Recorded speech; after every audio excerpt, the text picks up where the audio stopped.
नारायणं नमस्कृत्यं नरं चैव नरोत्तमं देवीं सरस्वतीं व्यासं ततो जयमुदीरयेत्। अथ सकल सौभाग्यदायक श्री विष्णु सहस्रनाम स्तोत्रम्। शुक्लांबरधरं विष्णुं शशिवर्णं चतुर्भुजं प्रसन्नवदनं ध्यायेत् सर्वविघ्नोपशान्तये।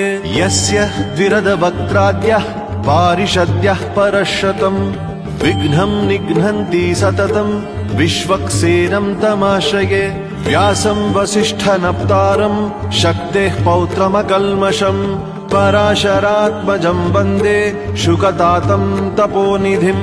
व्यासाय विष्णुरूपाय व्यासरूपाय